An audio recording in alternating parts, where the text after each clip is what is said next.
Hello and welcome to the Wait What podcast. I haven't got an intro. Just nearly coughed then in my actual intro. I thought or you cunt. There you go. That's my intro. Not Homelander's got me son. So yeah, we're talking about TV this week, and if we are talking about TV, we have to do this with Mitchell's better half, Fixar. With Vicky, how you doing? Good. Mitch doesn't watch TV. No. He refuses to watch TV. We bring this up every time, but we're still going to cut him out for it. Yep. Yep. And he won't listen back to it because he don't listen. So screw you. Yeah.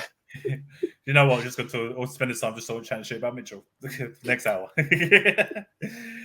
But yeah, what you're going to find in this next, in the rest of this episode is that Vicky is way more prepared than either of us two when it comes to everything we're going to be talking about.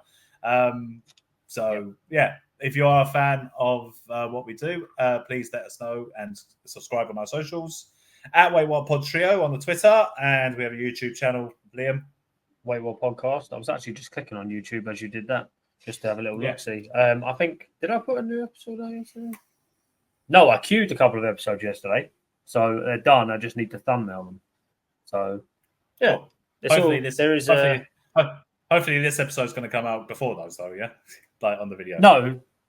This will be They come out in order. They come out in order. I don't just willy nilly it. I do it late, but I do it properly. Well, it's late, but it's in order. I wish I'd do it on time and in order. That'd be great. But I wish you did more of the willy and less of the nilly. Well, unfortunately, I'm all nilly. Well, that brings us to our sponsors, Blue Chew. If you before we start, I'd kill for a Blue Chew sponsor, just to do the ad read. Just to do that, I might just one day just do an ad read for it for no reason whatsoever, just because I can. Cool. Before we start with the boys, we don't get the opportunity to talk about TV very often. Any series that you guys have been checking out that is worth mentioning? Nothing new, honestly. Nothing new. I'm stuck in that cycle of watching old shit, waiting for new stuff to finish so you can watch it with one go. I've watched on Netflix that Supercell.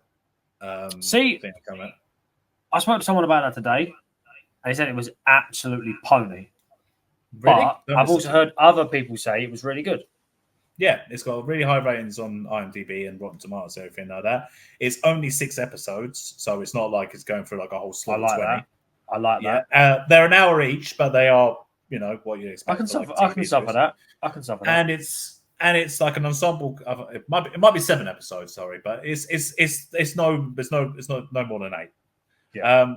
It's really good. It's about a kind of area of South London where people are discovering that they've got superpowers, and the only thing they all have in common is that they are all black.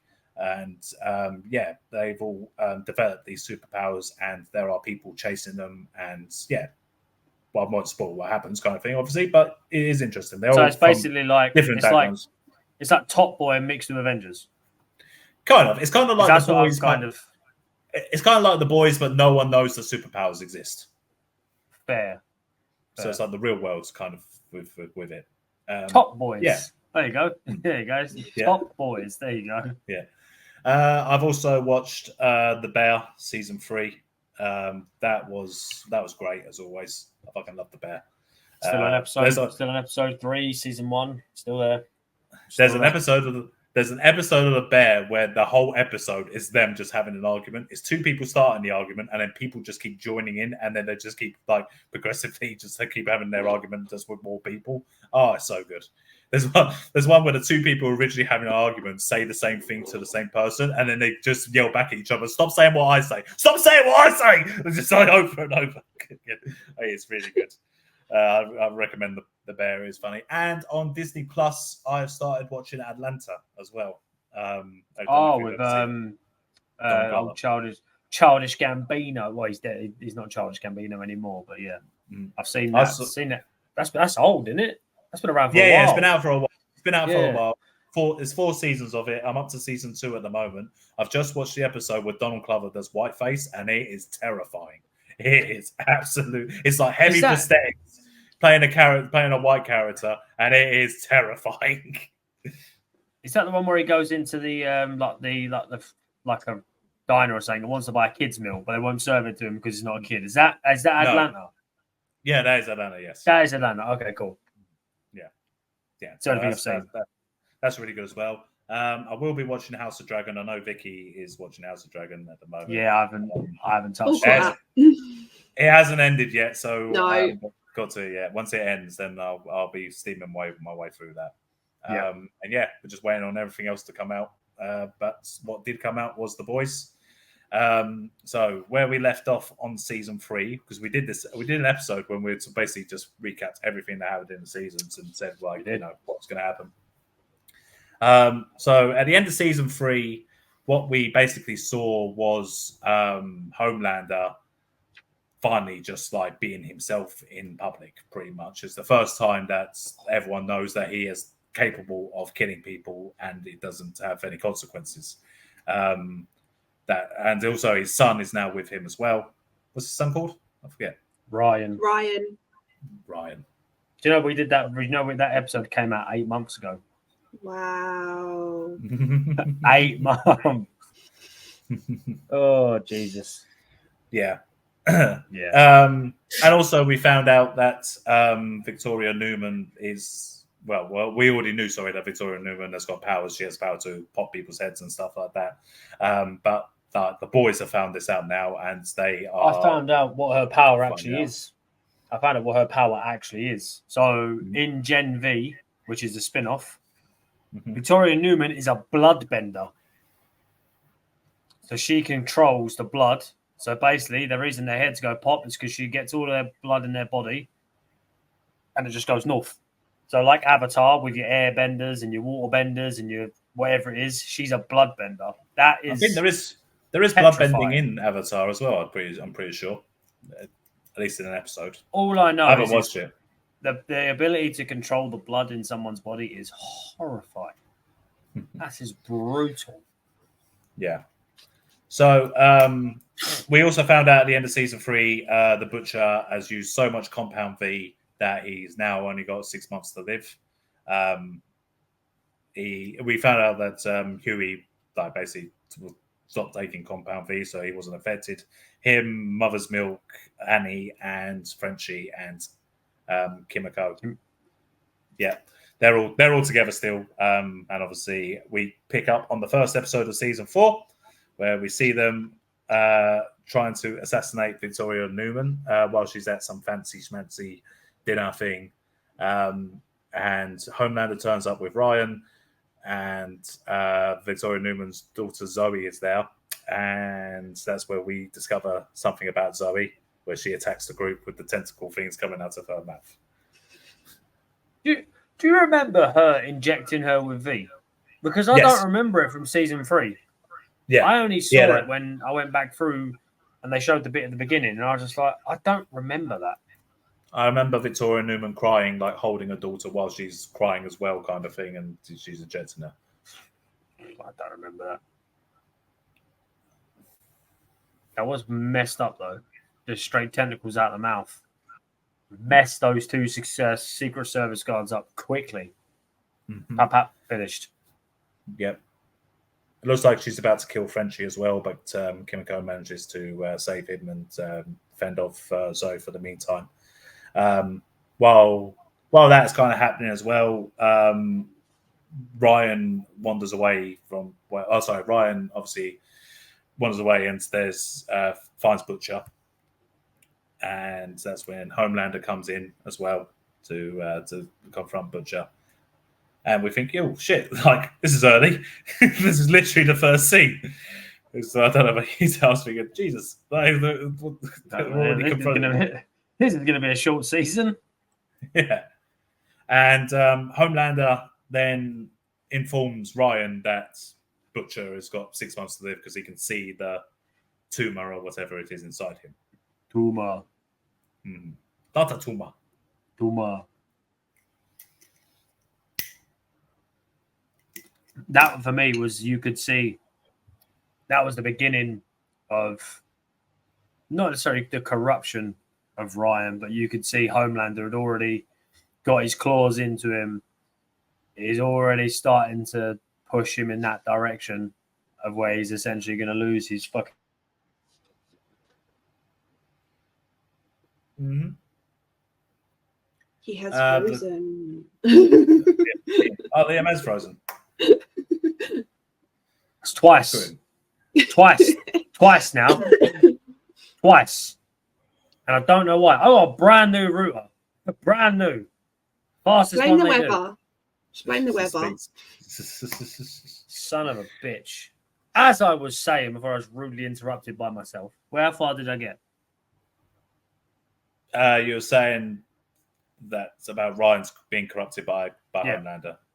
You could say that was early doors because you could just see how much of a hold he's got over him as well. Because it's his dad. I know it's his dad, but still, he's got a hold over him, and that's when you can see Butcher is getting very desperate. I feel like he was this entire season he's living on borrowed time. He's desperate. He wants to save him. Yeah. Newman obviously kind of rumbles what's going on and confronts Huey in the van outside. Huey's petrified because obviously he's worried.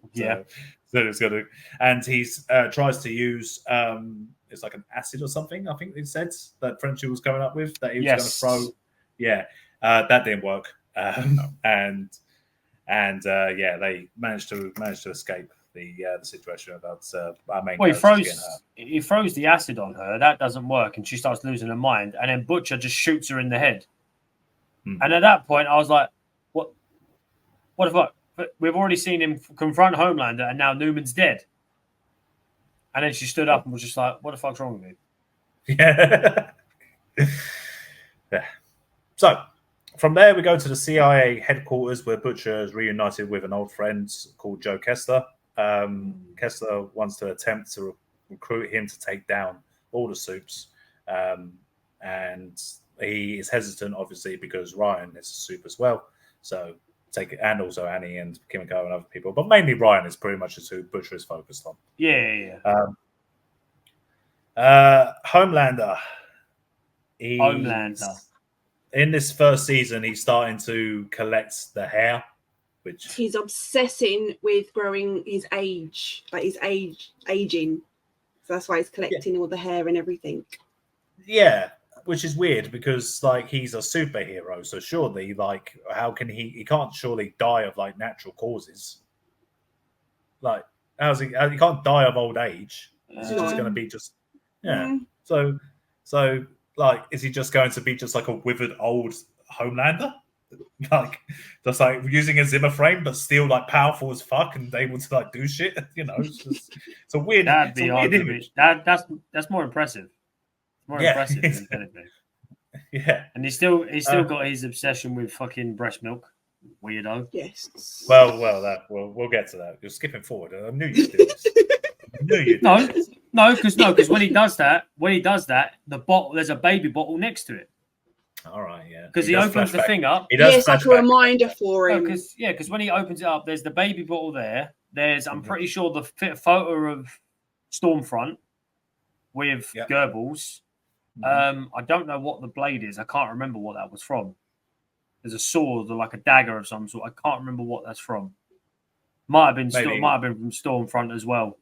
It might have been someone's weapon that has died now, and they've maybe it might have been Noir's because obviously he ripped Noir's chest and guts to pieces. And then obviously his collection of extracurricular hair. Yes. So we found out at Vault. My bad, Vault. We found out at Vault that the 7 is now really a 4. We've got the Deep who's still in there, still just a sniveling little sucker. Loser. He's such a loser, man. A-Train, who is equally a loser, but he's starting to question things. And Black Noir, who may have died in the last season, but we find out has just been replaced. Black Noir the second. Yes. This one talks as well. Yes. He does more than just talk. Obviously, Ashley is still there, still terrified as fuck, even though she's like proclaimed to be like the boss and stuff. She does use her power over the Deep because, as I said, he's a sniveling little suck up. There's a great moment in the first episode where the Homelander is just sick of all these suck ups around him. He tells the Deep to suck off A-Train. A-Train. Yes. And just the acting from these two is fucking brilliant. I just love A-Train's face when he stood up and the Deep starts to kneel down. He's just like, oh my god, because it's when he looks at him and he looks him dead in the eyes and goes, "Love is just a spectrum, right, bro?" He's just like, Jesus Christ. Oh yeah, and obviously Homelander doesn't make him do it, but then afterwards the Deep was just like, "Well, I was going to do it anyway." What? Just like, yeah, such a loser, man. He really is. Yeah. So because of this, during this whole meeting and him just zoning out and everything, they are talking about prospective new members for the Seven. They mentioned Firecracker in there. They mentioned a couple of others, which they immediately kind of just say they don't want. Sister Sage gets brought up, and they are all immediately just like, no. I think A-Train's the main one's just like, no. But Homelander hears that she is the smartest person on the planet. Yeah. So Homelander goes to visit them personally. He is impressed by like how they basically just stand up for themselves. Sister Sage is actually a really, really well written character and really strong character as well, I feel. There is we'll get to like things about them, but in this opening bit where you see how smart they are, and then he kind of recruits Sister Sage to like the first mission, which they do with the protests going on between the Starlighters, who obviously are in favor of Starlight, and all of Homelander's supporters. They're all outside of a there's a court case going. Yeah, there's a court case going on because Homelander killed that member of the public in front of everyone. They Vault media have kind of painted that guy as just like the worst kind of human being, and that's that he was attacking Ryan in like the worst kind of way, and eventually he gets found not guilty. All the Homelander supporters are really happy, and then Sister Sage, who is there dressed as a Starlighter, incites a riot between the Homelanders and the Starlighters. They all start fighting, and what we find out is before this is what we find out is they bring 3 of the Homelander's biggest like supporters to a room that includes Monique's ex-boyfriend, who is Mother Milk's ex-wife. They focused a lot on this storyline with Mother's Milk and his daughter and the ex-wife and his boyfriend that is slowly starting to become more and more of a crazy person. And then I feel they just threw that all away in this season 4 when they just killed that guy with a bat straight away. That first swing that Noir has of that bat, well, it took me. I wasn't expecting it. I didn't drop my phone because I was watching it as I was walking to work, and all of a sudden I just saw him swing and cave this guy's head in. Yeah. Ready for it. The ex-boyfriend guy's the last one to be killed, but A-Train doesn't kill any of these men, but he does transport the bodies into the scene of the riot, so that when they're discovered, it looks like Starlighters have killed 3 Homelander people, and that was the plan the whole time. Is Devious and Brilliant and Sister Sage is now pretty much a member of the Seven thanks to this. It shows how much power Sage actually has. Like, she really does have power. It's clever. Get it all to do.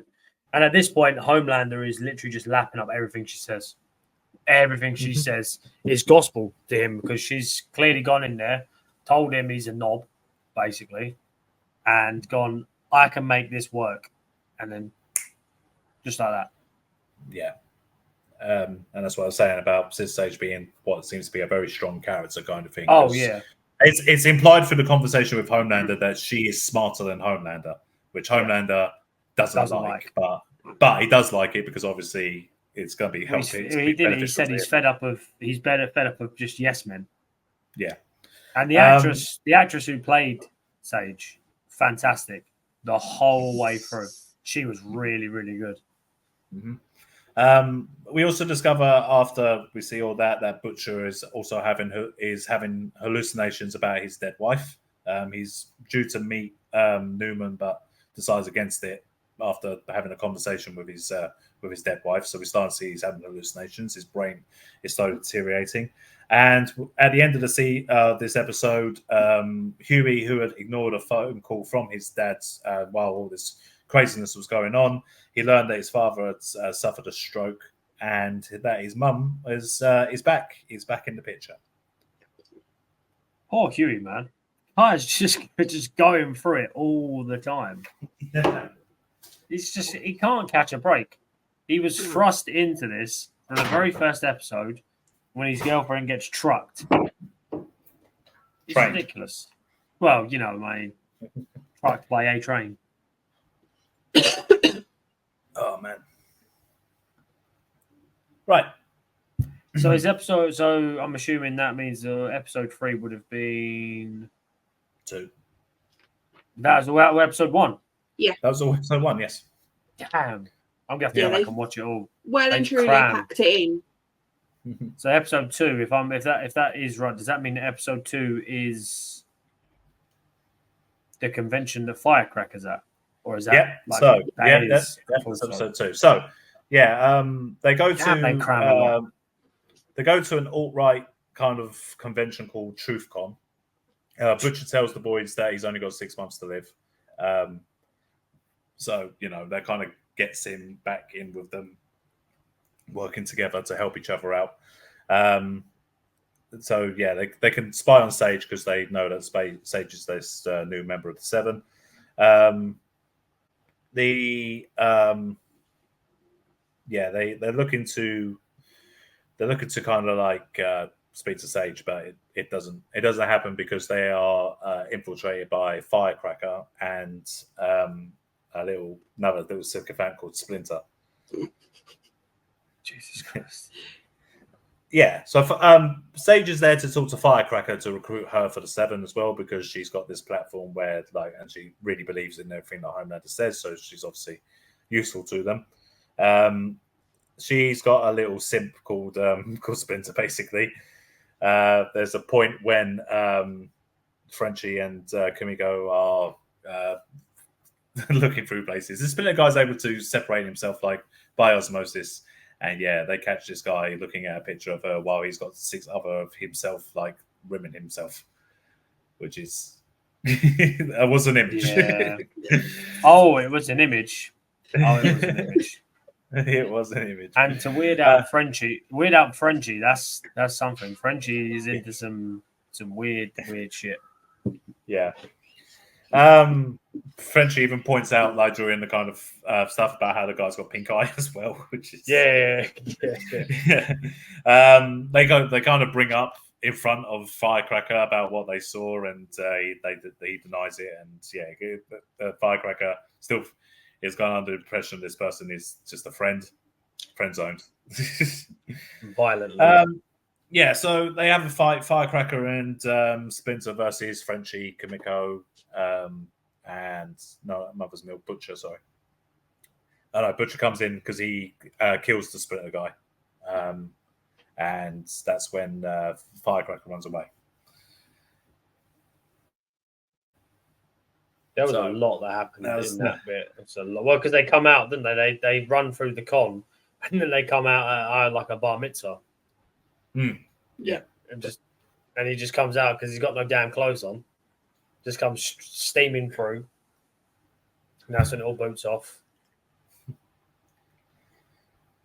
That was an image. It was definitely an image. It's definitely an image. So, in the other part of this, A-Train is starting to feel guilty over what he did with the dead protesters. So he gives Huey and Annie files exonerating the Starlighters accused of murder. So yeah, this is the first of when Vault kind of find out that they've got a leak in the A-Train's. It's A-Train's redemption arc. That's what this is. It's A-Train's redemption. Well, it's what we saw at the beginning, I think, of this episode is when we see A-Train's movie that he's got coming out. Yeah. where we see Will Ferrell playing his coach. Yeah. He's playing a fantastic fictionalized version of himself, where he's he's being spoken up to by the director, kind of thing, and he's saying, "Oh, I can see an Oscar in this for you." He's like, "Oh, come on, just like if you say it, it won't happen." He's touching his face and stuff, and Will Ferrell just kept it. I think anyone could ever play Will Ferrell better than himself. Then that's perfect. That's absolutely perfect. The part was probably written for Will Ferrell, and they were just like, "Well, if we don't get Will Ferrell for this, then it's just fucked. There's nothing we can do." The fact that it's literally such a small part is there for like 5 minutes. That's it, and it's fantastic. Yeah.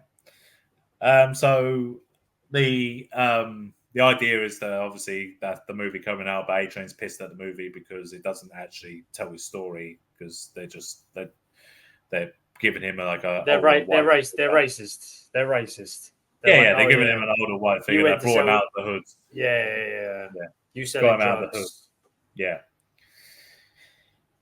So the plan for Ryan. The Homelander wants is for Ryan to be basically the last member of the Seven, but obviously he's too young at the moment and no one knows him. So they plan to organize a scripted kind of mission rescue kind of thing. So yeah, they hire. We see them rehearsing. They hire a stuntman to come in and do the thing and everything like that. We're supposed to push him away, and they do this in front of the public. It goes off script because Homelander's there. Basically, he wasn't supposed to be there, but he just turns up, and he forces Ryan to kill the stuntman as well. And he does. He pushes him all the way back into the building, which horrifies Ryan. Full send as well. Full send, mate. He's gone. Yeah, which horrifies Ryan because it's probably the first time that he's intentionally taken a life. Even at that point, I don't even think it was intentional, because he was doing it because Homelander was going to push him, or throw him. So he did. Yeah. And the episode ends basically before Butcher and Mother's Milk had a fight before the TruthCon. They start talking. Butcher opens up about the situation. He tries to rejoin the boys, but Mother's Milk basically says it's a nice speech, but no.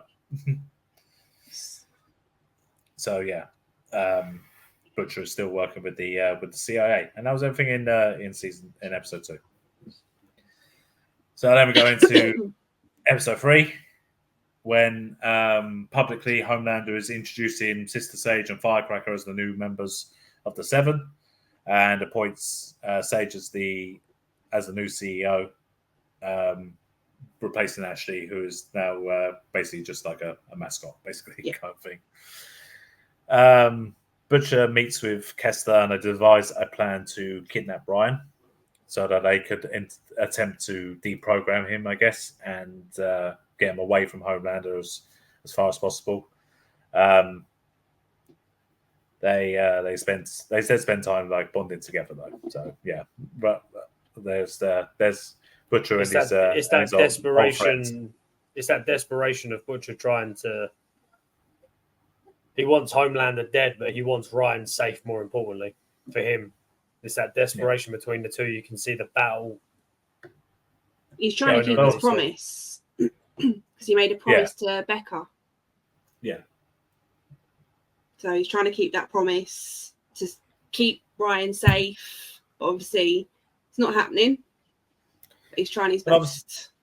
And obviously, with Butcher kind of like talking and bonding, doing things with Kester kind of thing, it's showing his like loneliness at this point. Because before he'd have the boys, like he'd be able to bounce off with stuff, but now working on his own, he's like he hasn't got anyone to kind of like to relate with. So, Mother's Milk recruits A-Train as a spy after finding out about A-Train giving Huey and Annie the files. A-Train reluctantly accepts, and they basically they've kind of all gone off in their separate directions. Huey, throughout a lot of episode 2 and 3, is basically just staying by his dad's side in the hospital, arguing with his mum. A lot because she left them when they were young. She kind of tries to apologize and explain the situation, but we find out that she has the power of something. Power of attorney. Attorney.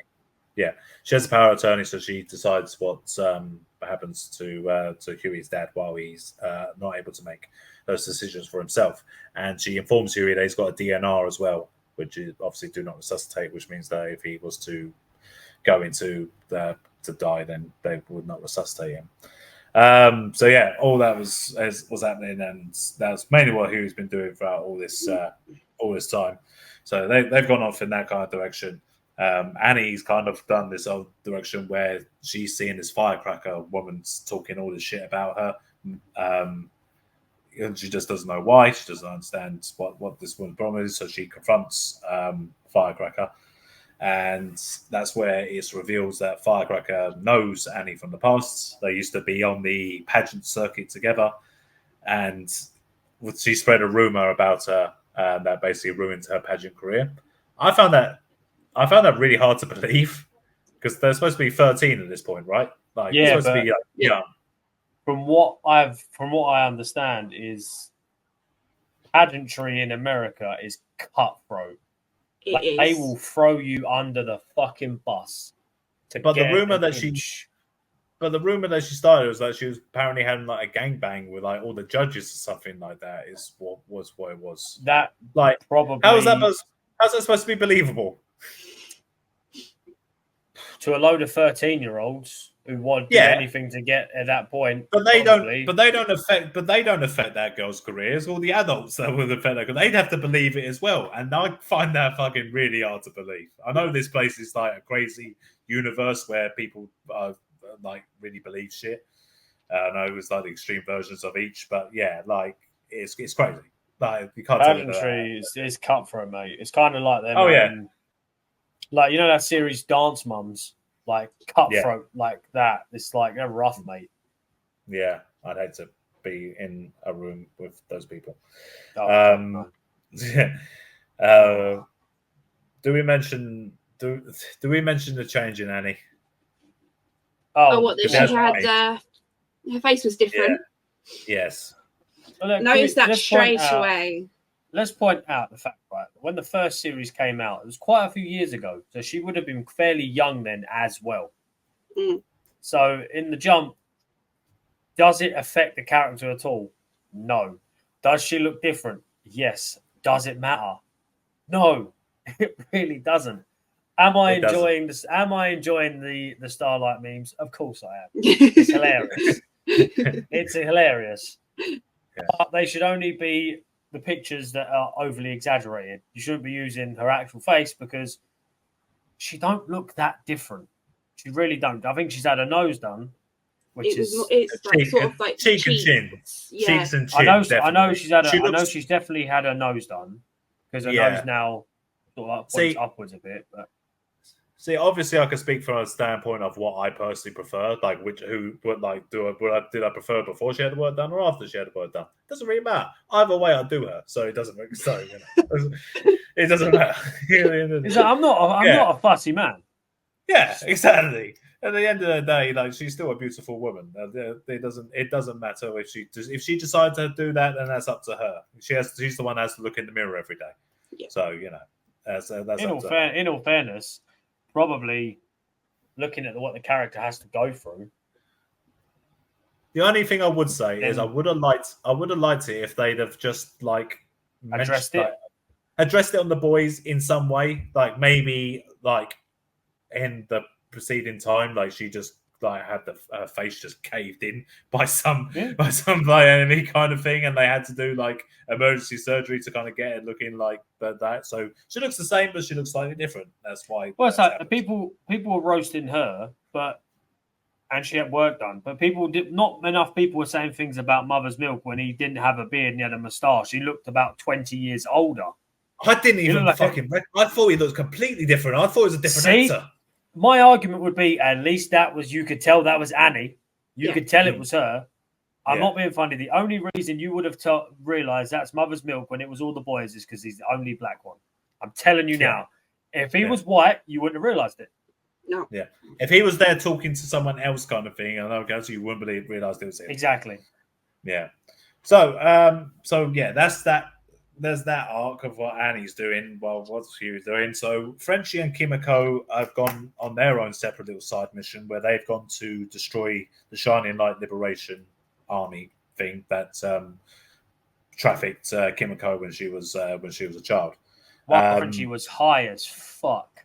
Yeah. Throughout this whole time, Frenchie has now got into I was going to say a relationship, but it's probably just like a little kind of like little thing with someone that he he met him when he was coming into. He met him at AA, but obviously we find on later on why he befriended him in the first place. They met in AA, but then he mentioned that he knew him from AA, and you're not supposed to do that. So he apologized to him, and that's when he touched his hand, and he found out that he was gay. So then they started their little rendezvous relationship thing, and then we also hockey in the toilets. And we also find out that in the past, Frenchie killed Colin. This guy's name, Colin. Yes. Killed his family. Killed his whole family. So while he's hallucinating, he hallucinates Colin and he sees all his family around him all shot dead. And then he also goes into a room where he sees everyone that he's ever killed all dead. While Kimiko is getting the full might of the shining light where they've gone after her. Yeah, exactly. It's not being very helpful right now, obviously being so fucking high and strung out. Also, I don't understand why everyone was so upset. Everyone was so upset that Frenchie was bi. And I don't know why. Oh, you've made Frenchie gay. Does it matter?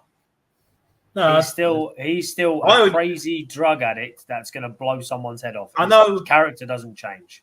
I know they had him getting dominated by that Russian woman kind of thing in the past kind of series and stuff like that. I never got the impression that Frenchie was fully straight throughout the whole kind of thing, so it didn't really shock me. What I don't understand is it's a world. It's a fictional world. It's a world where a man can fly, a man has gills, a man is faster than the speed of light, a woman whose brain regenerates, a woman whose hands shoot fucking laser beams, a woman who blows people's heads off. But a gay Frenchman. How dare you? Oh, and don't forget, Kimiko can't fucking die as well. Don't forget that. But Kimiko is basically Deadpool. Yes. But Frenchie's gay. How dare you? You've ruined everything. You've ruined the entire series. How dare you? Yeah. So, in the other side mission, Huey and Mother's Milk go to infiltrate a meeting between Homelander, Newman, and Sage at the Vault on Ice show while they're doing rehearsal. Hang on, did we mention that Kimiko had her hand cut off and she had the baby hand? Did we mention that? No, she hasn't had her hand cut off yet. That's the first episode, is it not? No, because that's when we have because that's later on when we find out about the virus. Oh, fair enough. Just a Deadpool reference that brought it up in my mind. I was like, he gets a baby hand. It's a Deadpool reference. Apologies. Carry on, sir. So, Huey is in a vent while they are discussing their plan to assassinate the president, Robert Singer. Huey gives away to Homelander where he is, and Homelander starts trying to attack Huey while he's in the vents. And attack him's an understatement, mate. Fucking melt him, cut him clean in half. Yeah, MM manages to kind of like shine something in Homelander's eyes to try to take off him, and that's when Homelander kills some of the dancers in the Von Ice. That surprised me though, because if he's shooting lasers from his eyes, why is a light in said eyes going to make him look away? Because there's light coming out of them. Why is that going to put him off? I guess because he still needs to see through the other thing where he's pointing the laser kind of thing. So if something shines at him, it's going to take him away. But if you want to stop Homelander, then you just need one of those bright lights. Yeah, that's what you got to do. Just go, ooh. It causes chaos and pandemonium. Those skates are ridiculously sharp. Is all I have to say. They are. I'm not being funny.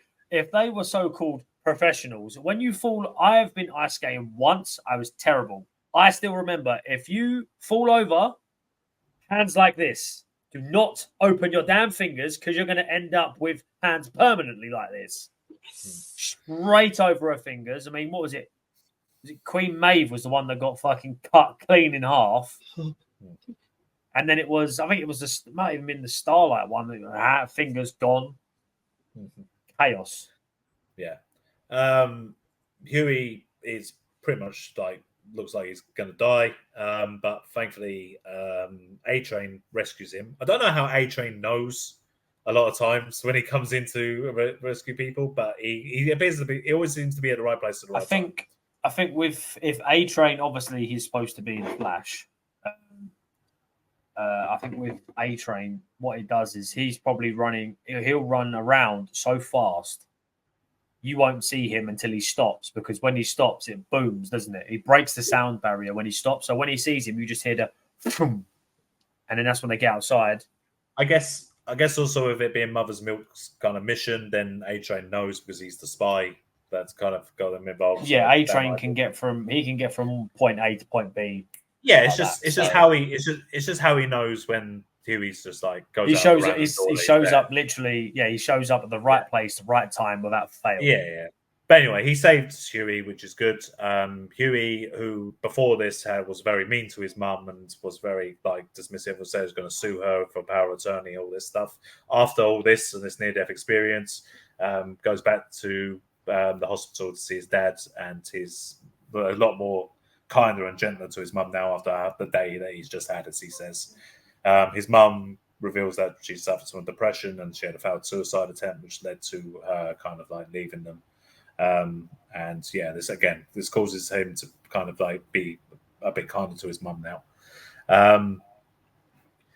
Ryan, his episode ends with basically Ryan coming home after having met with Butcher, and Homelander has found out, and he confronts him about it, basically saying that, am I not enough for you? I'm your father, kind of thing. He started getting real busy about it. He starts to have a mental breakdown, which starts to.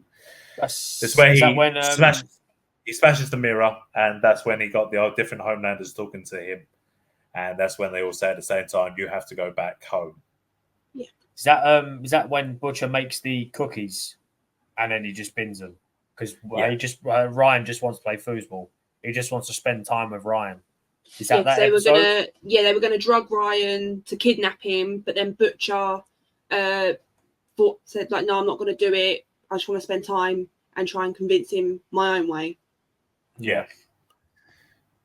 So what a waste of damn cookies as well. It's a waste of damn cookies. Well, I overdid it with the sugar.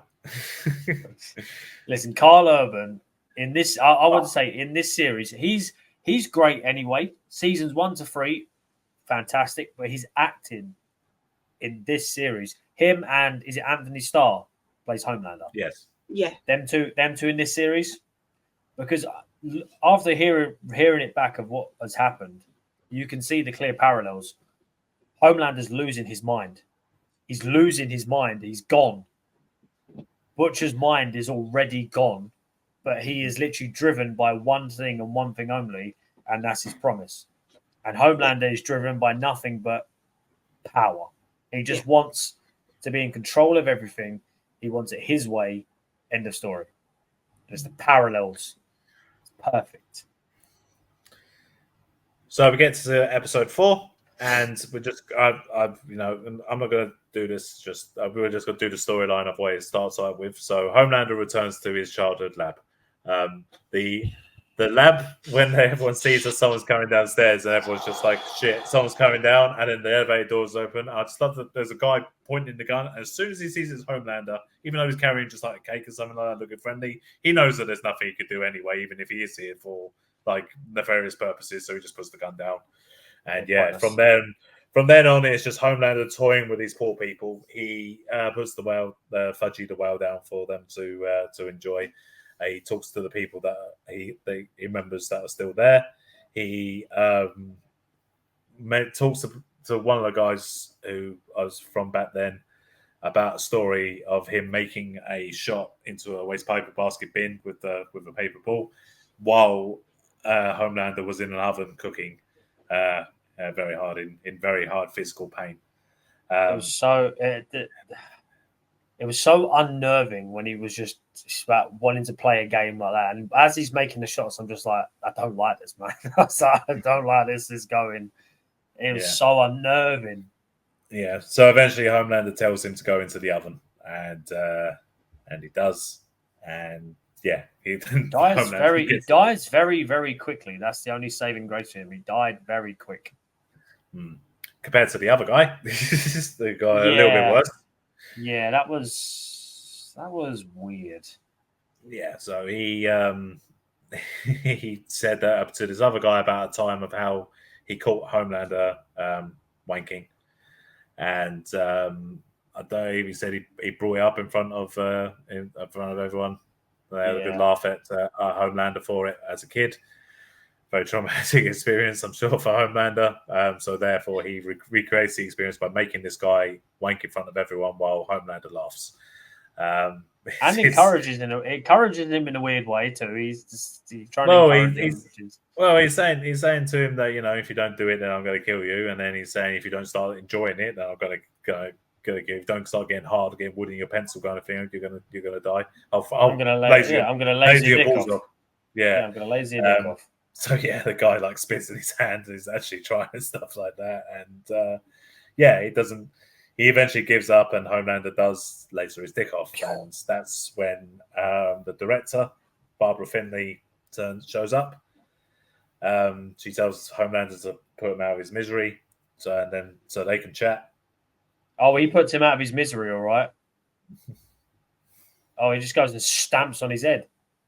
Rough. Yeah. So we get a bit of Homelander and Barbara kind of like chatting to each other about those days. In his room, innit? As they go into his room. Yeah. I can't remember exactly what they talk about. I don't remember. All I remember is the visual. All I remember is the visual for afterwards. That's all I remember. It's more just the people that were there or just there to do their job. It was nothing personal against Homelander themselves. They don't deserve to die, blah, blah, blah. And in the end, the episode ends with Homelander covered in blood. And we find out that Barbara's locked in the room with just the corpses of everyone that was in the bunker. That visual of when he's in that lift and the camera just pans from his boots up with the flag just soaked in blood. His shoulders are just and his hair is just different color. Yeah. And it's when the camera swings to the front of him, it's the first time you see him smile. Like a genuine smile in the whole series. That's when you know. At that point, that's when he snapped.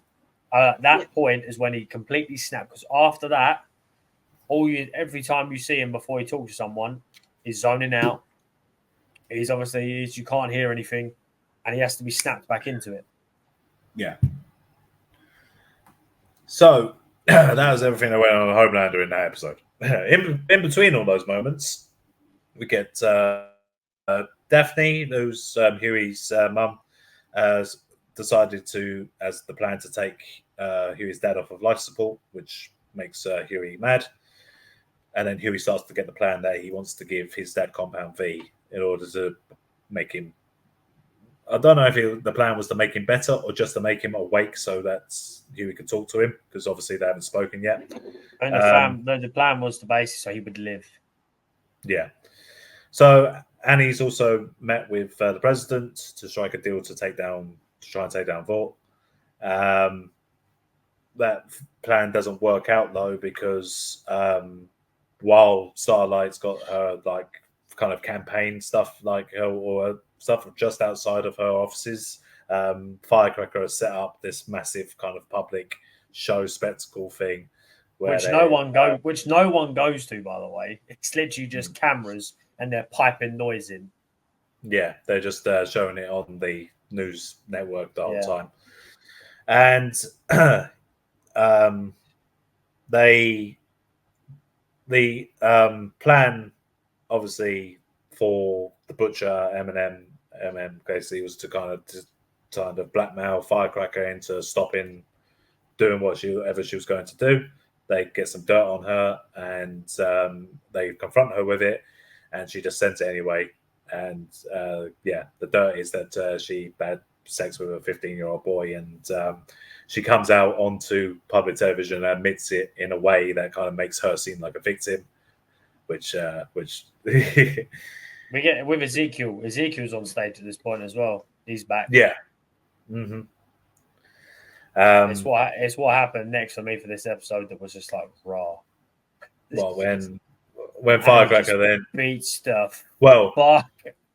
Yeah, Firecracker reveals publicly that Annie had an abortion months ago, and that led to Annie just losing her shit, going next door, and publicly in front of all the video cameras, just beating the shit out of Firecracker's face. Ever loving piss out of her, mate. It was like pat. No powers as well either. No powers, just straight fists. Because at this point, she's lost her power, isn't she? She doesn't have her powers. She can fly. She flew there though. She didn't. Not there. She come out the door and walked across the street. The other one is when she tried to fly, but she was like all over the place, kind of like when Iron Man's things have gone. Oh right, it's all over the place, whereas she's not like completely flying. Mm-hmm. But she just straight fists, mate, just pat. Yeah. So obviously this kind of ends the alliance she just made with the president, because she looks like a crazy person, and also the abortion thing, which people everyone call her a baby killer. Yeah, for stupid American reasons. And Ezekiel attacks Frenchie while who's trying to investigate more about Firecracker. Butcher intervenes, and Butcher kind of passes out, but then when he wakes up, Ezekiel is there, but he is now he freezes his hand off first, doesn't he? Yeah. He puts up a fight, but then Ezekiel's got him, and then he wakes up and Ezekiel's in bits and his head is just there. Mm-hmm.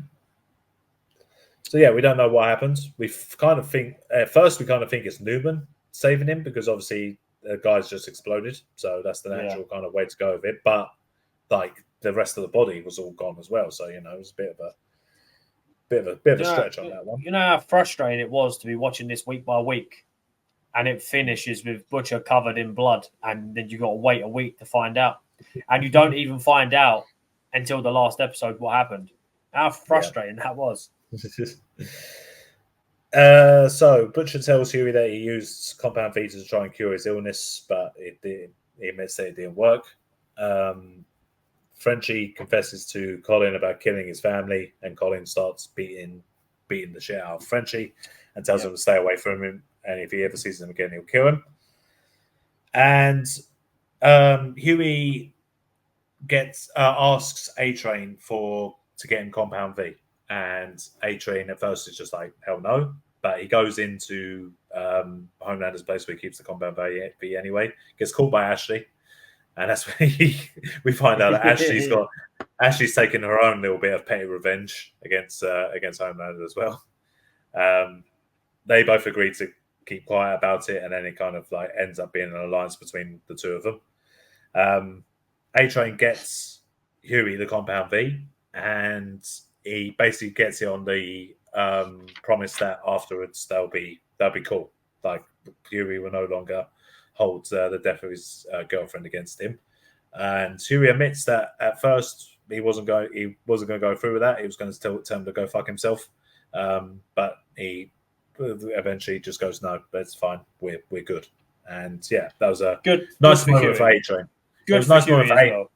It was nice moment for A-Train, really. Yeah, but it's good for Huey to finally let that go. He's finally accepted. But it's like I said, it's A-Train's redemption arc. The whole series is just him trying to just do the right thing.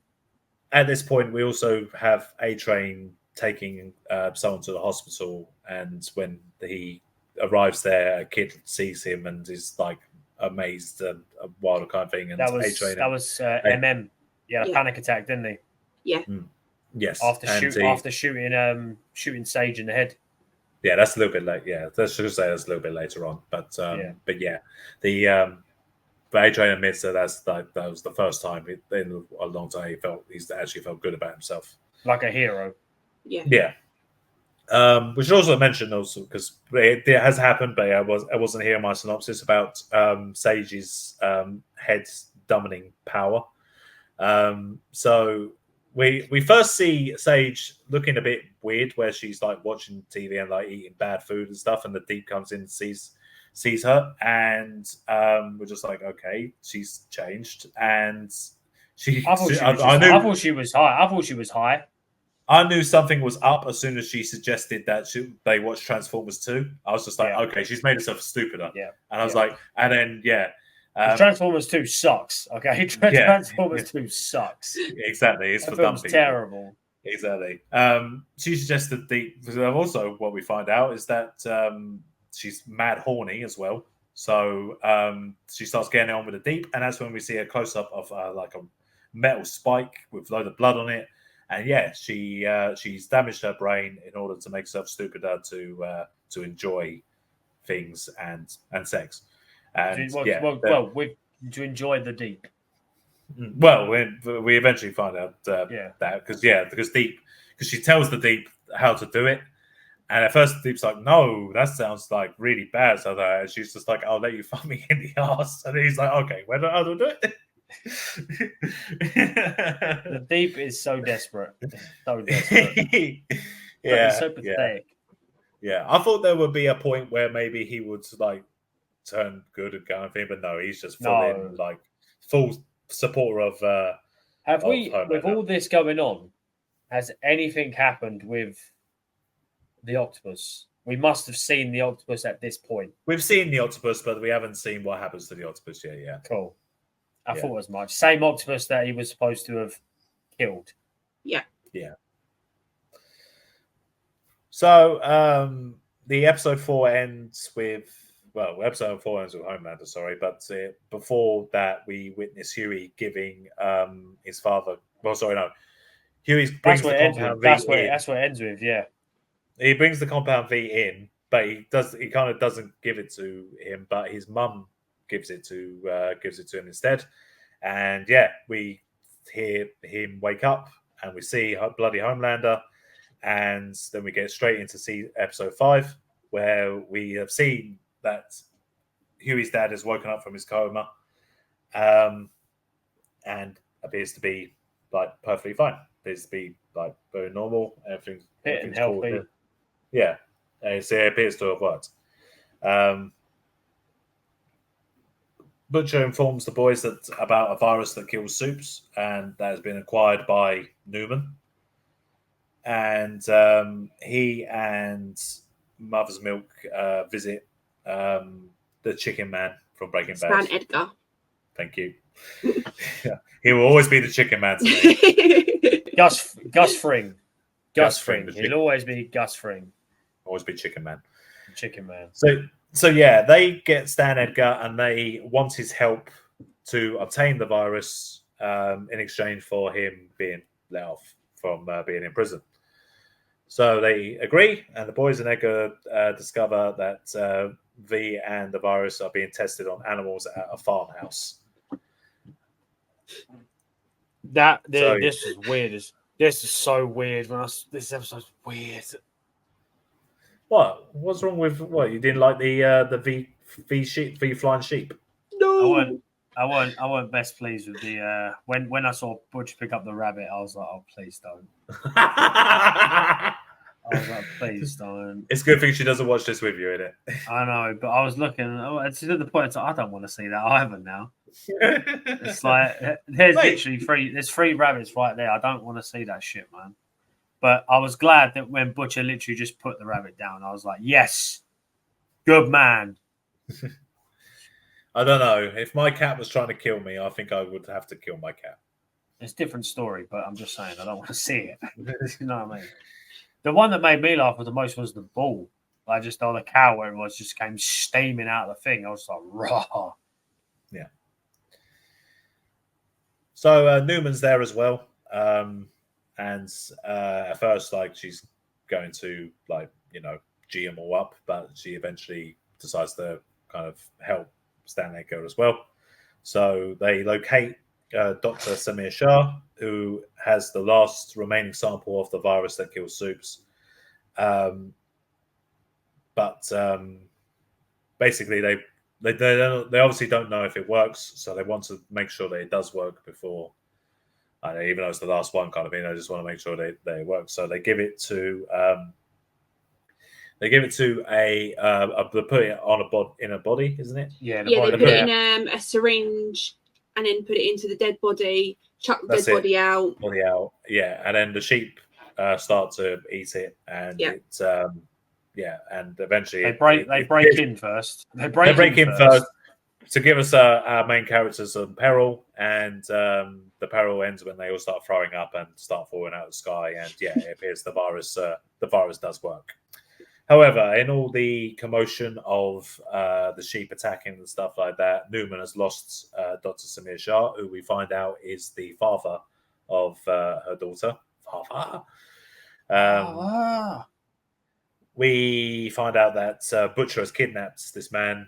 They chopped off his leg to make it seem like he had died in everything, and Butcher has kidnapped him with the purpose of him making more of the virus, and that's when we get the reveal that the last 4 or 5 episodes, this Kessler guy is also a hallucination, because he starts to interact with his dead wife, who he also hallucinates about. And also as well, it cuts to the doctor sitting on the bed, and you can just see Butcher talking to himself. There's no one there, so that's when you first realize it's obviously the devil. And it cuts back to him. It cuts back to him interacting with Kessler in the past in our previous scenes with him just like doing stuff on his own. Which they did. They sensed us. That's what they did. Yeah. But to be fair, the first time I saw Kessler, I was like, that motherfucker's not real. No, I bought it. I bought it hook line. I was like, he can't be real, or if he is real, there's an ulterior motive. He's not there to help as much as I thought. When I saw his wife, I was like, he's losing his damn mind. But the more I saw Kessler, I was like, nah, man, he keeps popping up in too convenient times. Yeah. So that he can't be real. And obviously that's when we find out about...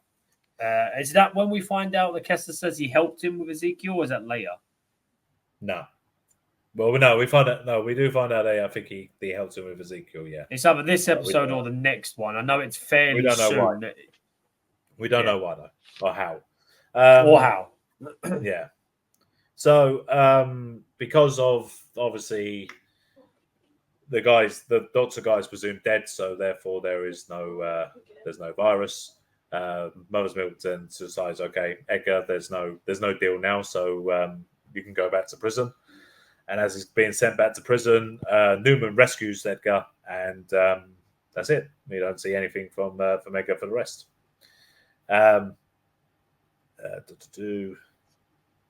So, while that's going on in the hospital, things are going a bit wrong with Huey Senior. He starts accidentally killing people and is very confused about how it's happening. That bit where he runs into that guy was he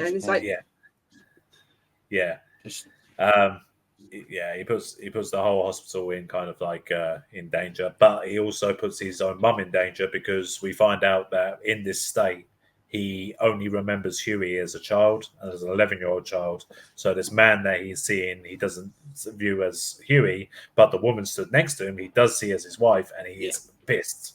He is pissed at his wife at this point, and he looks like he's going to kill her on a number of occasions. Thankfully, Huey is able to talk him down by reminding him of something that only the real Huey would know, and that kind of snaps him out of that kind of area, but he is obviously still confused and mortified. He remembers that he's killed people. He doesn't know why. He doesn't know how, and that's when Huey decides that that is probably is the right time now to tell him that he loves him. Tell him, everything that he wanted to say and end his life peacefully, because otherwise he's just going to live the rest of his days just confused and accidentally killing people. Yeah. So yeah, they inject him with something to kill him, and yeah, that was very sad, very very sad. Yeah, that was rough. That Simon Pegg is going, Great. obviously. He's great. Obviously, he's fantastic. Great for his comedy, but also great for his drama and stuff like that. And I was a bit disappointed that we didn't see more of him throughout the whole thing. I wanted to see when he got superpowers. I was kind of hoping that it would all work out for the best, and he would then become like one of them. But then I realized that taking compound V is going to kill you slowly anyway, so it probably would have ended up. Plus, it's the boys. Nothing ever ends up. Well, it's different. He took V, not Temp V. Temp V's the one that fucks you up. Yeah. But there's not that many adults that have taken V itself. Compound V. Yeah, there's no one. There's not many. You normally have it as a child. But Temp V's the one that fucks you up. Right. But fair enough. But again, still, it's the same thing. It's just a more. So, in all fairness, it probably would have been worse because Temp V is only a slice of what that actually is. That's going to change your DNA permanently. So, with Homelander returning to Vault to greet the Seven, he declares that the Seven will now be wrathful gods for the greater good because they are better than the human beings. Greater good. The Ryan, who has expressed like being upset about killing someone, kind of thing, when Homelander asked him why he's upset, and he's like, "What? You killed a human?" It's just like, so what? Get over it. It's nothing. So. They're toys for our amusement, is what he keeps telling him. Indeed. Disgusting. So they are very aware of the leak at the moment and doing everything they can to try and find out where it came from. Homelander suspects that it might be Firecracker because of Annie being able to escape, basically. From one of the things, and that's when Firecracker reveals to Homelander how much of a massive fan she is of him.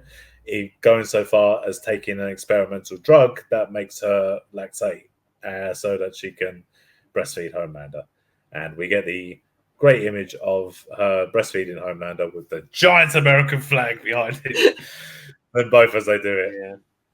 It's that visual of when she basically squirts him in the face, and it's when his face is like, and he's just so excited, and it's just like, Lord have mercy.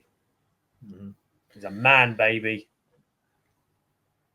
Also forgot that Victoria Newman freed Stan from the car. Yeah, I did say that they freed Edgar. Yeah, we didn't see what happened to him, though. No, you don't see him for the rest. You just see that he gets freed, and then where did he go?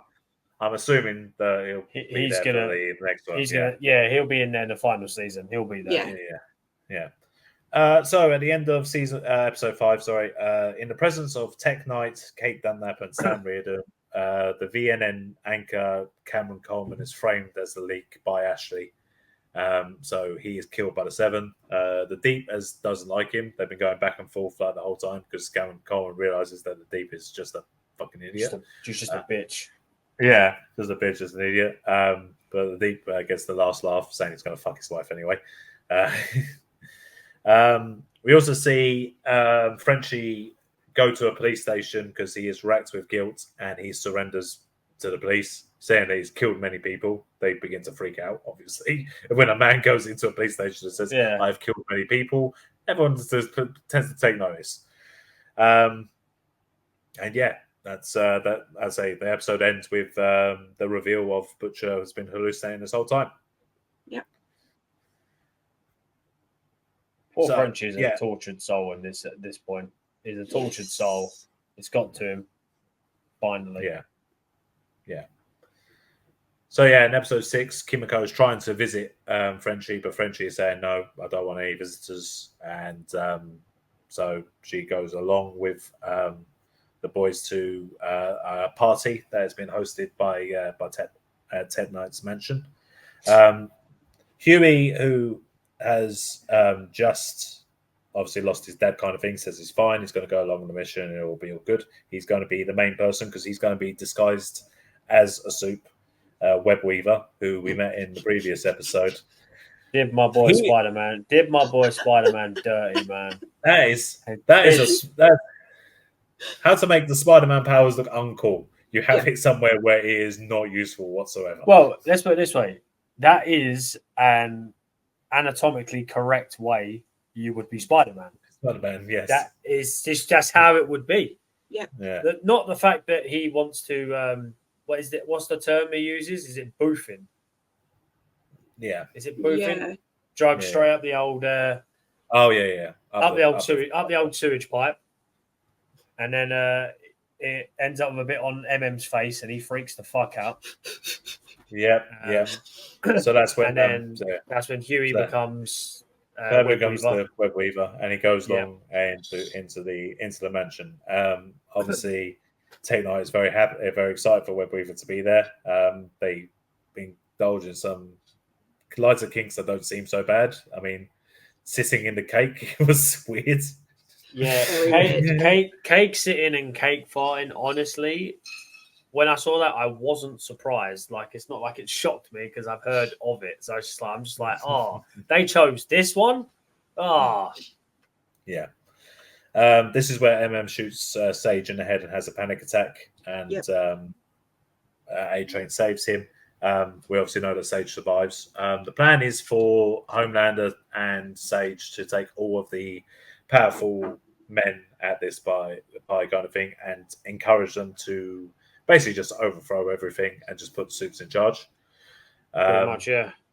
Yeah. We'll get to what happens, but Annie and Kimiko. Basically, when Huey is doing all this stuff, Ashley joins in as well, where we'd already found out that she liked a bit of being a dominatrix kind of thing. This was something else. This was something else. Yeah. I do love where Huey is just like Ashley was there. She would say so many things, so many horrible things. No, maybe not. It's because, like, he's bearing in mind at this point he's gone through all of that, like the stuff that he goes through in Tech Knight's cave, which obviously is a play on Batman. Mm-hmm. If he was a racist, kinky bastard. Don't forget you had the Gimp there too. Don't forget the Gimp. Oh yeah. Nice. Yeah. And then obviously his demise when he gets choked out. Well, no, I was going to say that they have Ashley and Tet Knight and they have a fall round on top of Huey basically, and she goes off. Tet Knight then reveals to Huey that he's sussed out that he's not the he's not Web Weaver, mainly because his power is perception, isn't it? That's what it is. His power, his superpower is perception. The way he can. He's like, why is your heart beating faster? But also, he just figures it out. Yeah, but it's also the main thing of Huey just like yelling out random words to try and get the safe word because he doesn't know what the safe word is. Yeah. Therefore, he decides to do something where he's going to make a hole in Huey to fuck it. Thankfully, that's from Gen V. He's in Gen V, and he is one of his downsides is he has a compulsion to fuck holes. They don't even need to be on people. Like there's a scene in Gen V where he's fucking a tree because there's a hole in it. He has a compulsion to do it. So that's where that ties in. Thankfully, Annie and Kimiko come down in time, and they save Huey. They restrain Tet Knight, and they start to torture him. But obviously, Tet Knight likes it, so they're just like, "Well, how do you torture a masochist?" They realize with the Gimp escapes and shows them that he can access his bank accounts, so they start donating money to all causes that Tet Knight hates. Great scene, fantastic. Yeah. Tet Knight realizes they definitely had to slip that one in there when they donated all that money to Black Lives Matter. They had to slip that one in there. That was the breaking point. That was the point where he gave up. Yeah, he couldn't do it. So yeah, Tet Knight reveals that Homelander and Sage plan to use his prisons as internment camps for people that are against him, basically. And the butler called Elijah, Alfred, ends up killing Tet Knight. And then you find out what the safe word is, and it's hilarious.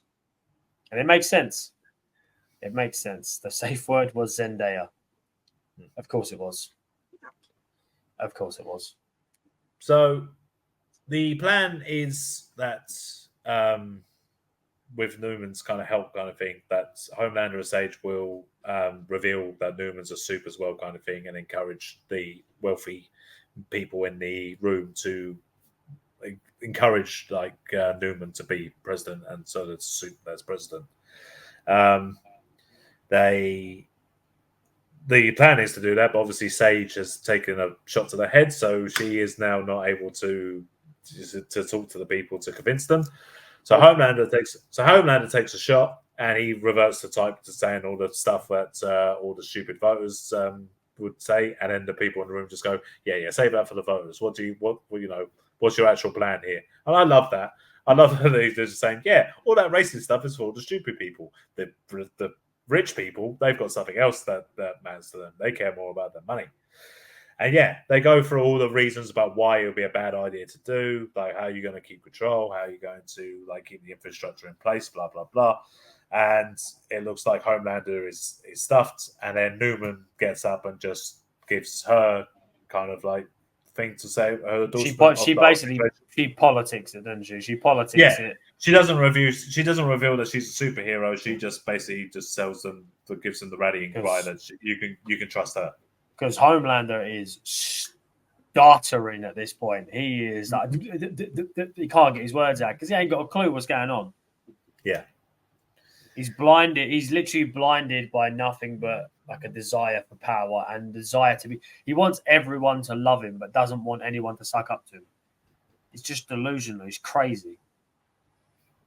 They should just love him because he's great. Obviously, he's Homelander. Yeah, I'm great. Love me. So they convince the senators to rally against the current president, and Firecracker tells Homelander about her encounter with Annie, and that's when, as I said, about the breastfeeding, and they realise that the leak is still alive. It wasn't that Coleman guy. Butcher is forcing Samir to replicate and enhance a virus that will be strong enough to kill Homelander. And Samir saying that he can't do it. He keeps saying he can't do it over and over again. He's saying he can't do it, and he reveals that enhancing the virus makes it unstable, and it could potentially kill every soup on Earth. And that's when Butcher starts to think that he doesn't want to do it because obviously that would mean killing Ryan. Mm-hmm. And yeah, that's when we find out everything that about Butcher being hallucinating this whole time, and that his brain is slowly deteriorating. Kessler is encouraging him to obviously do it anyway, to get rid of every super in the world. Well, Kessler is obviously the devil on his shoulder, and his wife is obviously the angel. Yeah.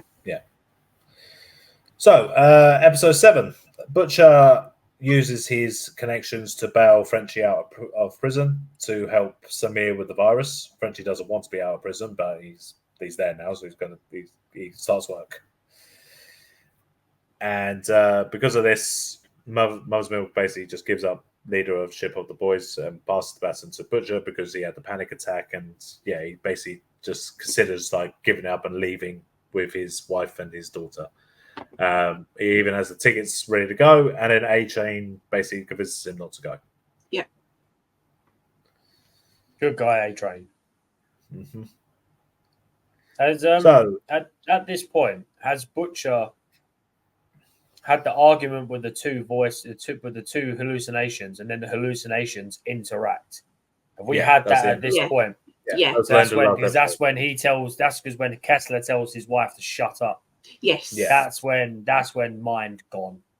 Yeah, that's when we really finished. That's what I say. That's when I realized, oh shit, all the time. So the boys discover a plan to assassinate the president that will be carried out by an unidentified super shapeshifter. The Homelander confronts Webweaver in a damn. Yeah, what a scene that was when he keeps unintentionally letting his web go because he's nervous. And yeah, he just rips him in two in front of Firecracker. Well, that's Huey the first goes time to- that Firecracker realizes how much of a lunatic he is, because you can tell by the look on her face that that's the first time he's ripped someone apart like it's just a fucking piece of paper. Huey goes to Newman's house to try and convince her to stop everything, but she says no. And Homelander sends the Deep and Black Noir to go kill the boys, starting a fight with Butcher and Annie, who are saved by A-Train and Mother's Milk. That's when A-Train kind of obviously is revealed now to the others that he is the leak. And after this point, A-Train goes into hiding. That's the end of A-Train for the rest of the season. Noir is that's when Noir flies, falls asleep because he's got narcolepsy. And I'm pretty sure that's when Starlight beats the ever-loving piss out of A-Train. Not A-Train, Deep. She hits him with the weights, isn't it? Yeah. I heard it does that? Yeah. Yeah, they're having the fight. Yeah, during the fight, yeah. So, obviously, they go back and tell Homelander that A-Train was the leak the whole time. Sage reveals that she knew that, and Homelander's infuriated by this, so he fires Sage for hiding that. And even though Sage brings up the very bad reason that, you wanted me to plan all this, that's what I'm doing. And he doesn't care. He's been influenced by Firecracker, who's, a little sycophant. And yeah, as I said, A-Train is now fed with his family, and that's it. Yeah. So Ryan now is he's on a kind of puppet show where he's trying to encourage kids to grass on their parents if they say bad shit about superheroes or bad things about Homeland or bad things about America or whatever. He interrupts a live show and gives a speech, basically just showing that he's good still, I guess.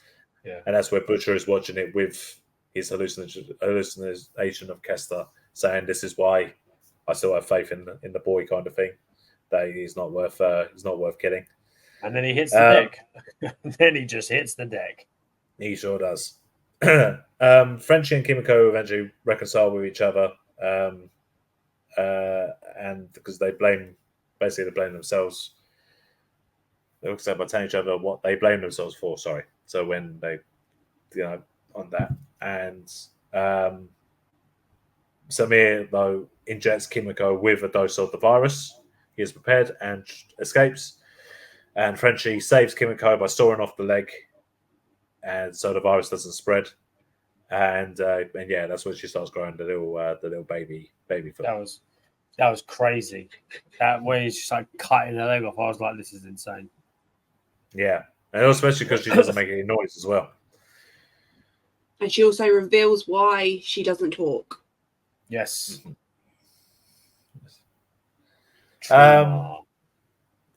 Annie at this point, obviously she's they had the confrontation with the shapeshifter where the shapeshifter escaped. We later find out that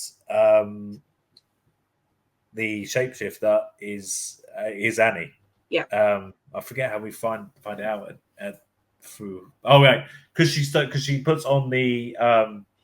Super suit. Yeah. She puts on the super suit. Yeah. And then she has sex with Huey, and then as she comes out, as she walks out naked, kind of thing, her eyes do a funny thing, and we find out. Yeah, she goes into the safe to get the laptop. Yeah, that's it. And from there, we see Annie shackled in a room. Yeah.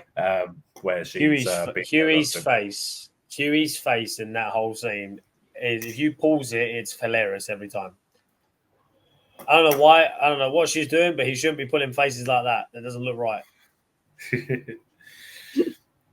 So, the last episode. They changed the name. They changed the name in that last episode. Yes, they did. I wasn't going to mention it. No, I'll mention it. It's valid.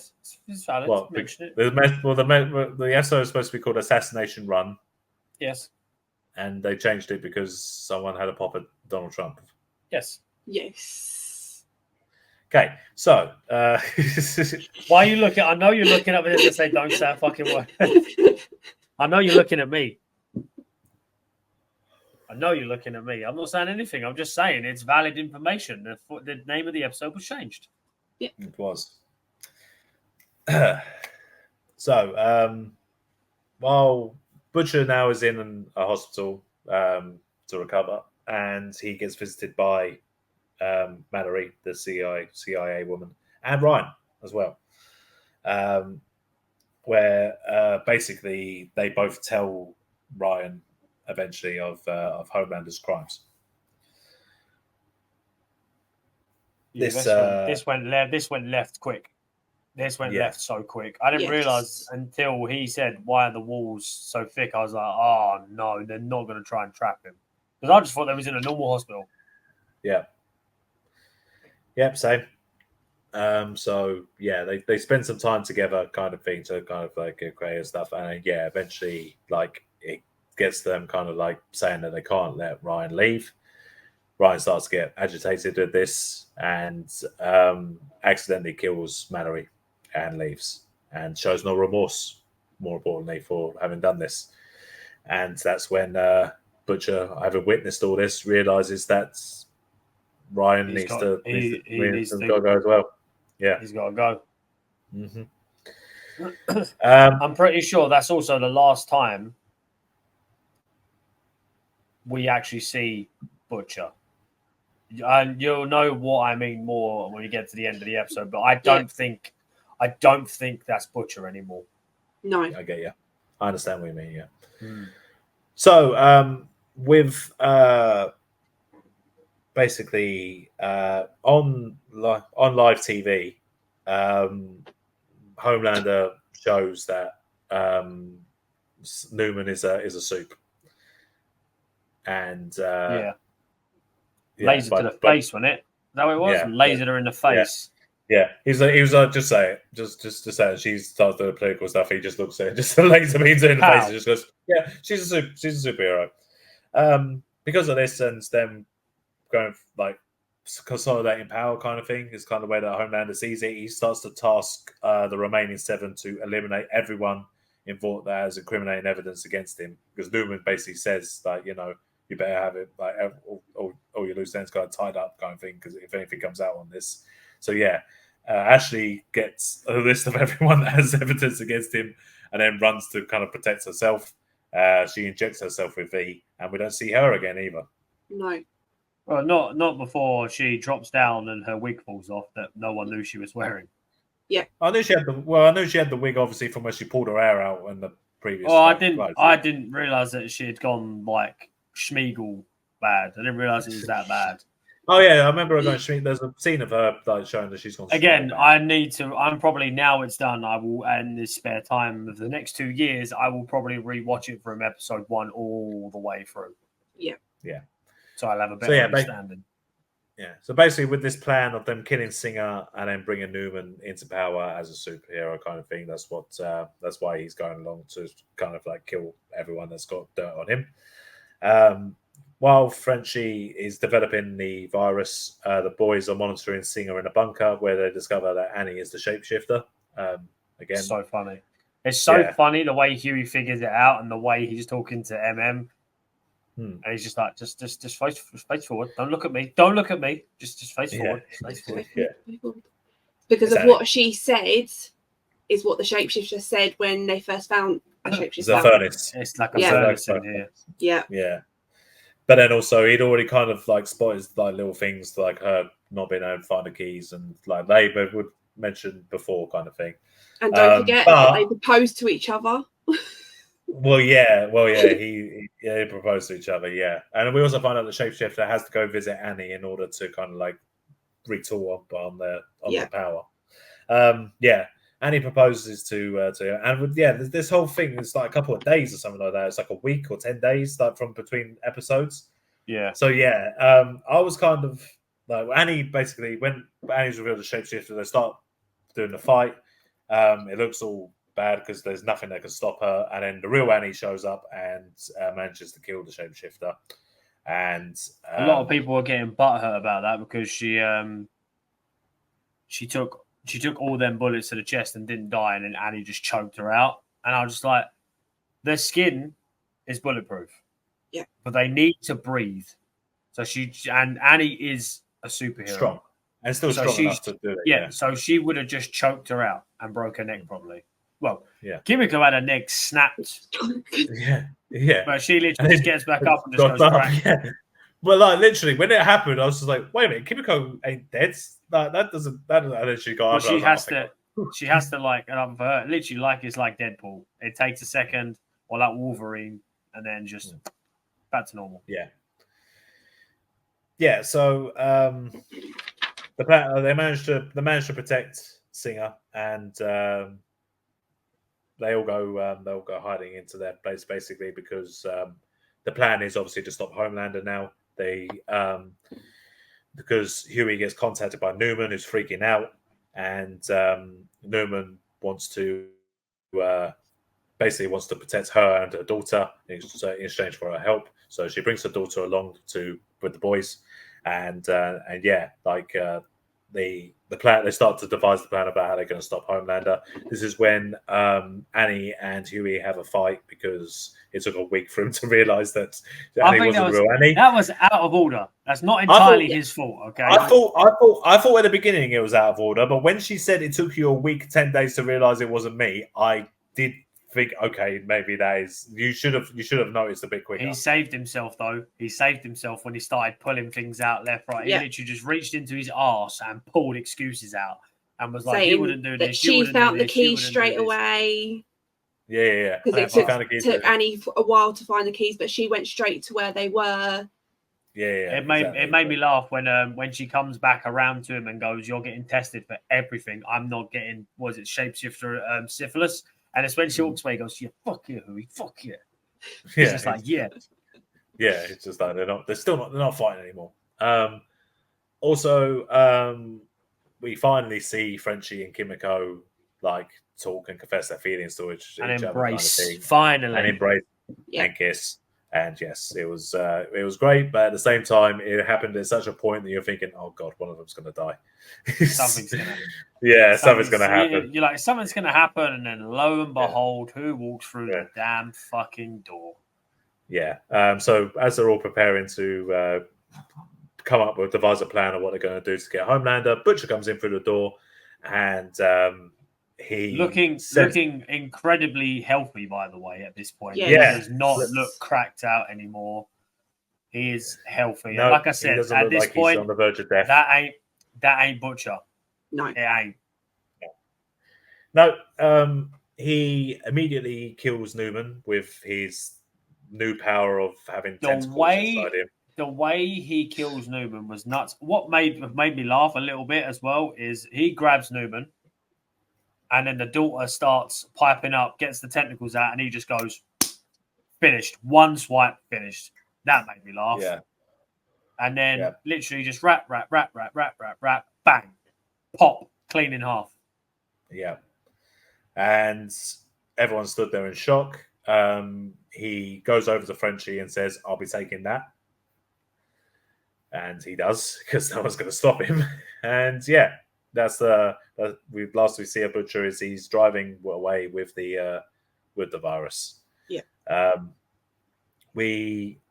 And because of that, there's no like last fight against Homelander or anything like that because of that happening. They're all kind of fucks basically. Homelander is basically president at this point now. Well, because Sage reveals because Homelander at this point after the failed assassination attempt. Oh, he's crying like a bitch, just fucking sitting there cuddling a pillow. Yeah, and because Newman dies and it was nothing to do with him, and no one can prove it has anything to do with him. Sage comes in and says that her plan was a complete success the whole time.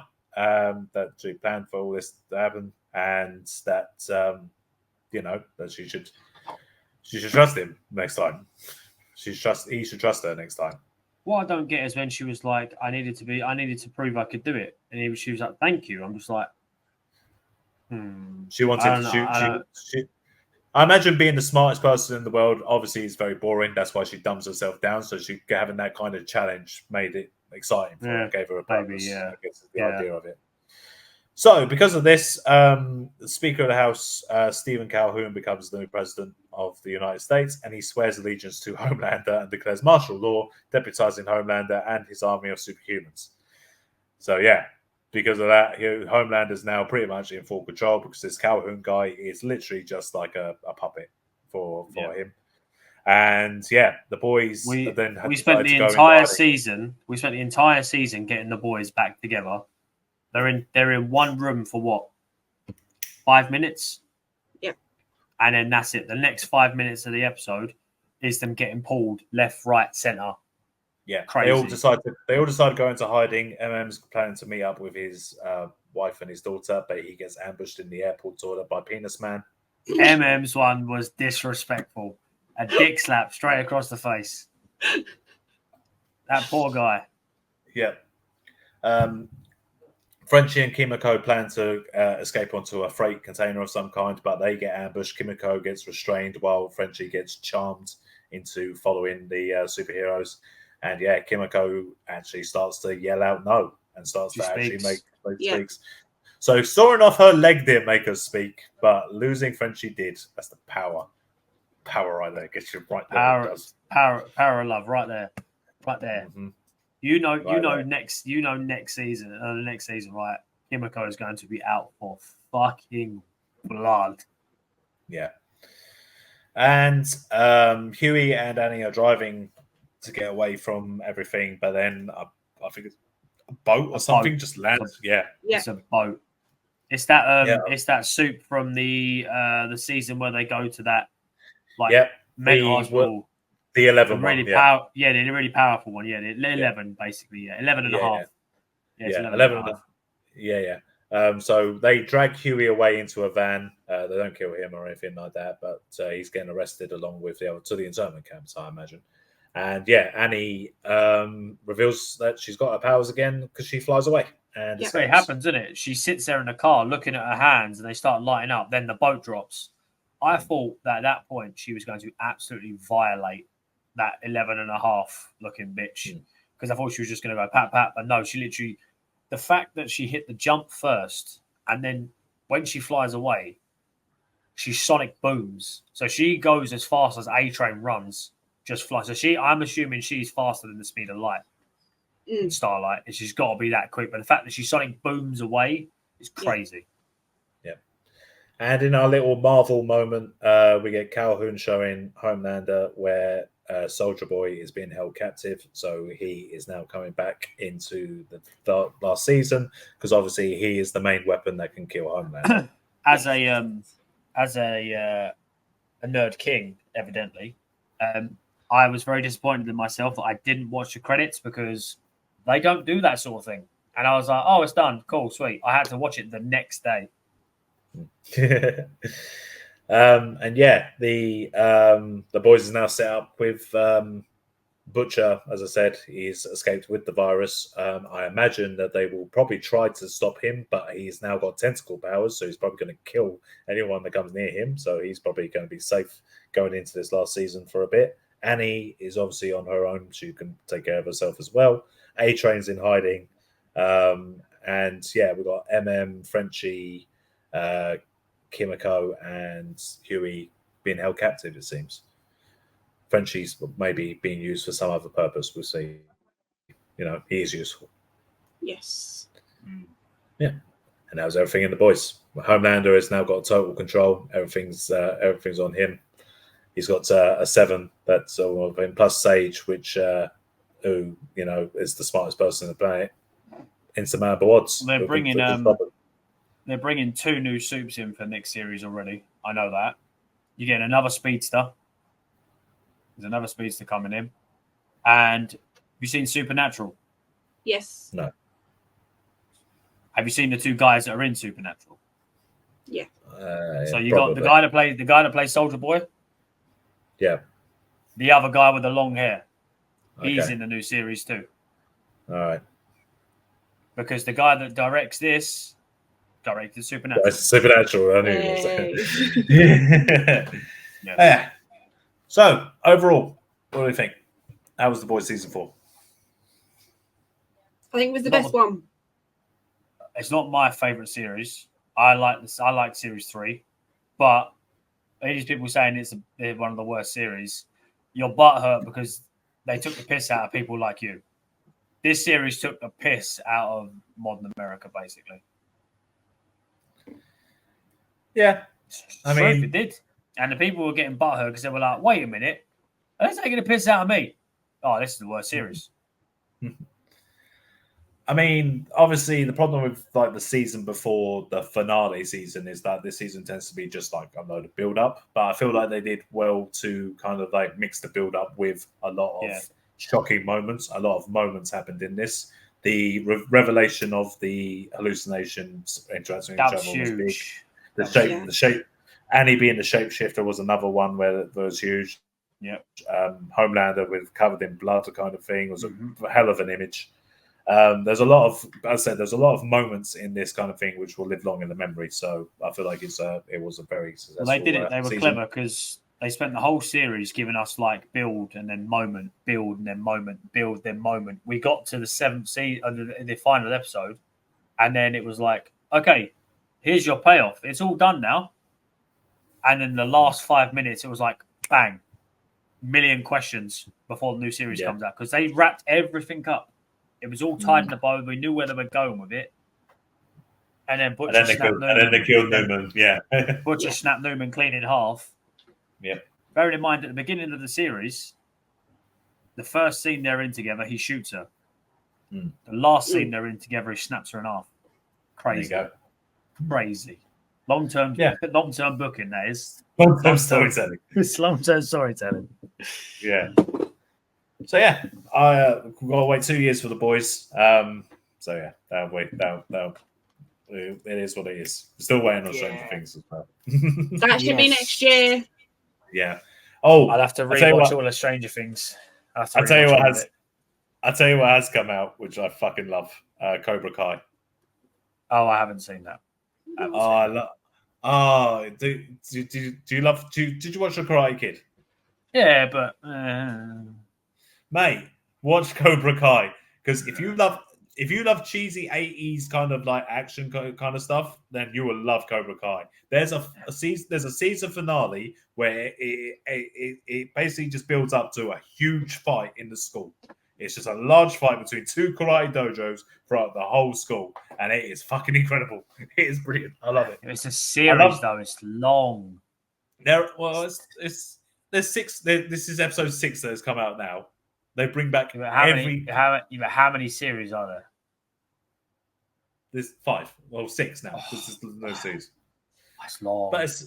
But it is entertaining. It's got It's got the Latino geezer that plays the Blue Beetle guy. That superhero. He's the nerd in the beginning. I know who the Blue Beetle is. Don't worry. I know who the Blue Beetle is. Yeah. Don't worry. I understand that. Cool. And as I said, man, I would hardly recommend watching Cobra Kai as well. If you love the boys, you love. Oh man, 80s. No, you can't. That doesn't translate. You can't say if you love the boys, you love Cobra Kai because it's two different. You can't. I can't. Yeah, I can't. I was going to, but then I realised no, I can't. But I enjoy them both equally because they are so good. Plus, Ralph Macchio's in it, who's the original Karate Kid. Billy Zapka's obviously the main character in it. They bring back the bad guy from the first one at some point. They bring back the bad guy from the third one. They bring back the bad guy from the second one. Ralph Macchio's wife is an absolute weapon in it. Why you got to do the third one? That film was terrible. It was terrible, but they have referenced the fact that it was terrible, and they still have it like as a cheesy 80s thing. It's so good. I love Cobra Kai. It's all on Netflix. Watch it. Watch everything. It is so good. I'll add it to my list. I would say I'll add it to my list, but I don't know if I'll ever get. I still haven't finished. I still haven't watched Community. I know. I was literally going to say Community. Yeah. You haven't watched Community. Rick and Morty. I haven't finished watching the new season of Rick and Morty. What else haven't I watched that you've told me to watch? The Bear. I haven't even started The Bear really. But when we, I've watched. It helps if I watch along with you. I see because like when we were watching the boys kind of thing, it was literally just because. I'd watched the boys. The only reason I watched the boys is because I needed someone who I knew wasn't going to bullshit me to tell me if it was good or not. I need because a lot of people say, "Oh yeah, it's good." Like, no, tell me straight, is it good or not? And so with Stranger Things, it took like 2 series of it being on and people saying it's really good, it's really good, it's really good for me to go, okay, let me watch it. I did the same with Breaking Bad. I've watched the first episode of Walking Dead 7 times. I can't get into it. I can't get into it. No. But for Stranger Things, watch the live show because that was fucking incredible. I do want to go and see that. I do too. Yeah. There's so like special effects and stuff like that. People floating in the air, limbs twisting. Oh god, it's fucking incredible. Yeah, I do want to see it. But anyway, that's everything. Till the next time we talk about TV. Thank you for joining us again, Vicky. Yes. That's all right. We should replace Mitch more often. Well, whenever you need me. If you ever want to do a tier list or do some D&D, you can play some D&D. Who do you think the one that helps him? We've got to watch House of Dragon. Yes. So I mean, if there's X amount of episodes left, now would be the time for us to start watching it, so we can watch it all in one go. Get there for the. I feel like the finale. I feel like the finale is sometime in mid or late August. So I'll probably be. I'll probably be watching it around that time. I mean, we can talk about House of Dragon. We can talk about House of Dragon. We can talk about House of Dragon because we'll have 2. Oh, if you want to talk about Game of Thrones, oh jeez, it'd be an hour of me just cussing Series 7, just cussing it. This was something that we did like, and we've already gone like an hour and 45 minutes. So exactly. So, season 1, episode 1 of Game of Thrones. Turns out they're brother and sister. He pushed a child out of the window. Cool. But anyway, Liam, wrap us up, please. Well, there again, another review. This one will be out in about 6 weeks when I can finally get around to putting it out when it's irrelevant. But, you know, it'll be there. Joke, man, line. Yeah, hey, man. I'm off. I'm not working tomorrow, and we're recording earlier than normal, so I will do my utmost best. Listen, I'm trying to get the D&D video done. Do you know how hard this is? I'm trying to put actual effort into it. Trying to get the D&D video done. This one's supposed to come out first. Well, technically, the D&D one should come out first, but I put other ones out first. D&D is slow burning because it's long, man. It's so long. But anyway, before I get sidetracked, all the previous episodes are available on all podcasting platforms. You can find us using our government name, which is Wait What, a trio of nonsense. You can find us on X and on Instagram at WaitWhatPodTrio, YouTube, Wait What Podcast, and TikTok at the Wait What Podcast. So, guys, keep on trucking.